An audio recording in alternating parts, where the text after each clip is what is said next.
many of you receive information in the mail that you never asked for, either by email or by public mail? Okay, many of you do. Now, what do you do with that mail?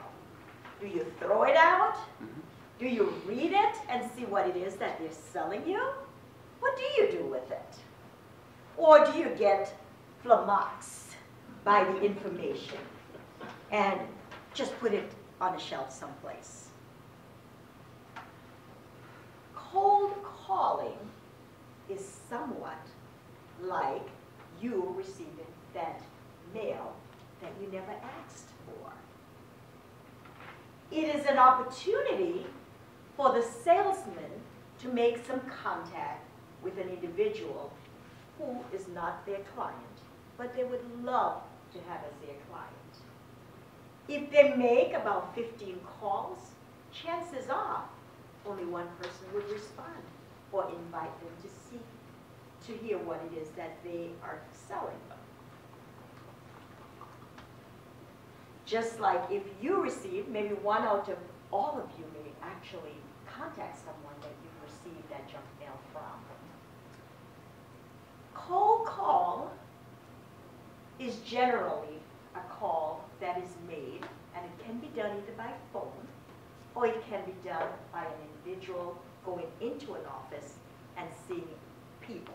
Some of the names for cold calling is canvassing, telephone canvassing, prospecting. So those are some of the things that they call telephone cold calling. You know what this reminds me of? It reminds me of, for those of us who are old enough to remember the door-to-door salesman. These individuals will make a trip to your home.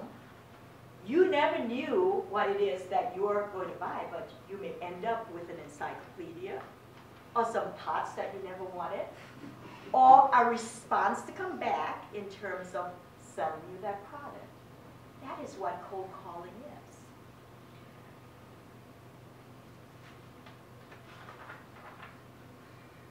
Cold calling, when done properly, can make a good salesman appear to be part of a team. To be successful at cold calling, there are some helpful techniques that one must use not to turn the potential buyer off. The first thing that one must know when they go to cold call, it is not a hard sell.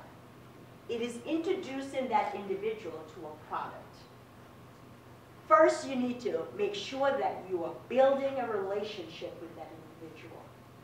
You are getting to know them, but before you get to know them, you need to know a little about the company. What is it that the company is about? What is the product that they are currently using that is competitive to yours? What are all the other competitors out there providing? And when you go in, really what you're doing is getting a sense of how pleased they are with that product. Once they've told you what it is that they've done with that product, you need to make sure that when you're asking questions, it is questions phrased in what, how, making sure that you're listening to what it is that they're saying, and that you're providing for them some information about what it is that you would like them to buy. But remember, you're not selling anything. You're making a call to them, and you're introducing a product to them. I've had an experience with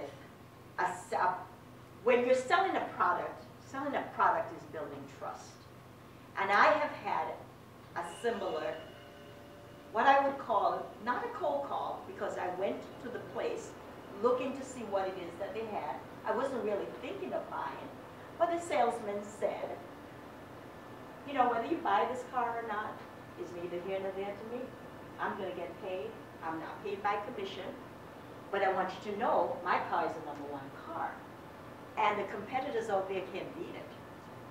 And he went, he gave, here's the key. All I need is a copy of your license, and you can take it and come back. And he was so nonchalant, and he talked to me and learned more about my family.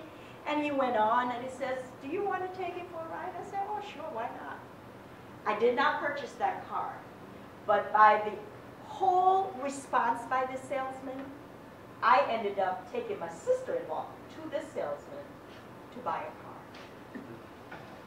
And every time this man see me, whenever I go to this place, he says, "Do you want your car washed?" And I will take my daughter to him to buy a car, because he really is a good salesperson. And that's what it is that you want to do when you're doing a cold call. You want to be part of their team, you want them to keep coming, and you want them to see you as a representative and a person that is very good. Now, always remember that junk mail comes in large numbers, but you want to make sure that when you leave, that that person see you as an added bonus to whatever it is that they're doing. Remember a few things. Do your research. Make sure that you are engaging the individual. You're not asking hard questions. You're trying to tell them as much about the product as you want. You want to make sure you're listening and that you're letting them know the process and what it is that you have to offer, but always be honest. And remember, you're not selling, you're introducing. And I'm Toastmaster, but right now I'm going to move into demonstrating to you what that looks like. Now Lee is going to join me. And Lee's company is Encore. And Encore is a small business. And I have made an appointment to meet with Lee. So he was one of the people that answered my call and said, "Sure, come in and talk with me." So, hi, Mr. Berger. Hello. Thank you so much for seeing me. My pleasure. I really am thankful for you to be able to invite me to your company. Oh, good you could come. And Encore is, you have what, 40 people here? 45 we just hired. Oh, 45, right. And what type of, I noticed that you have a fitness program that you offer as part of your health club membership. Correct, yes. Oh, and how is that working for you? Actually, it's not working very well. We're not getting a lot of participation right now. Oh, and why you think that you're not getting a lot of participation in this? I think the times that it's available and the employees just don't seem terribly motivated to go to this club. They're not motivated maybe because of the time the club is open, or? Yeah, it could be if they have more flexible hours, would be more participation. Oh, okay. And what type of things do you think that they're looking for in a club? I think the main thing, well, they're looking for, if they could get some strength training and something with aerobics, just simple, treadmill, whatever, and then some individualized classes for yoga or whatever for stress management. Oh, okay. So their focus is strictly fitness. Correct. Okay. Do you give them, do they get a discount from using the membership that you offer, or basically they have to buy it as part of the No, they don't get a health? discount. No? Okay. What I want to share with you, as you know, I'm from Optimum Health, and we offer a health and wellness program, and this is a program that individuals can use with any club, and we have lots of clubs that's a part of this program. So there is no reason for them, to worry about, timing of this club, because some clubs like Lifetime Fitness is open 24 hours. So your members, your workers can go whatever time that they wish to go. Some clubs are open from 11 to 7. So there are lots of options they can provide. And in terms of the type of things that they're looking for, they can select a club based on what it is that they're looking for, because there's such a wide variety. For example, there are lots of things that's here that they can get involved with, that they can do see there's biometrics health screening that they can go to. There's health coaching. There's the fitness choices that they have. They have a bicycle. So there are lots of things that they can do within your group that they can begin to look into. You think your members would be interested in something like this? I think they would be. One, the flexibility of going to the club, and then different options other than just fitness to help them with their choices. What would you like to know more about what it is that we're offering in terms of your members just staying active and doing whatever it is that they wish to do? I guess I would be interested in costs and does it vary from club to club? Is one to Lifetime Fitness versus another club? Okay. One of the things that we also do is in terms of the cost, to bring the cost down, we have what we call golden numbers. So if they're involved, for example, in a walking program, we can give them points, and those points can add up, and if they get up to 350 points, we can actually offer you a discount on their health membership. Do you think that's something that you would be interested in? I think one problem we had in the past was we had a similar system, but it was very complicated to keep track of everything, so the employees kind of lost interest in it. So what made it complicated when you had it? Do you recall? I think it was an online program, and it was just not very intuitive as far as trying to input information as far as your current health and your improvement goals. It wasn't very easy to follow. So you will be looking for something that's easy access in terms of for the employees to be able to use this. Yeah. Okay. All right. Well, these are some information. You know, you can review it, and what I'll do is I'll come back with a cost estimate. I will talk to the people back at my company in terms of the online program and the staying active to make sure that works. And thank you again for seeing me. Sure. I'll be in contact with you in a week from today. Would that be okay? Yes. So Lee, have a seat. Don't leave. Do you feel like you were being sold a product? I think I felt like I was being helped more. There's an issue with healthcare, and you gave us a way to prove where we're at now. What would you have?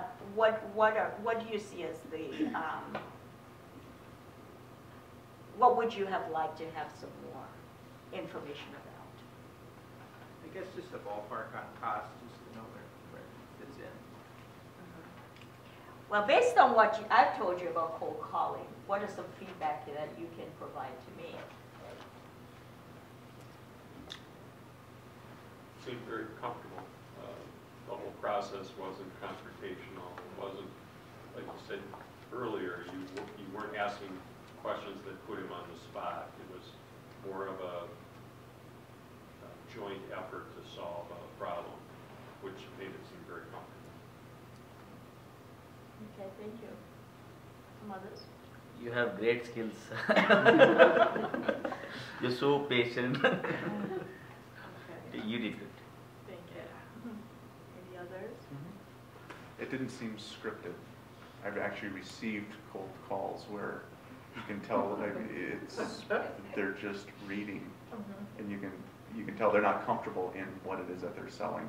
They're just reading off of a script and then hoping that, please say yes.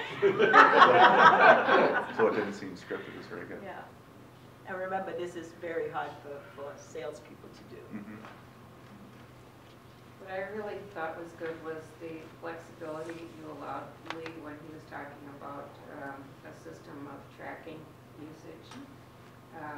You were very open. You didn't overdo it. You didn't say, yeah, we can change that. You said, I'm going to go back and talk to my company, which I thought was a very good response, and that you would be coming back in a week and talk about what might be a possibility for solving that problem for Lee.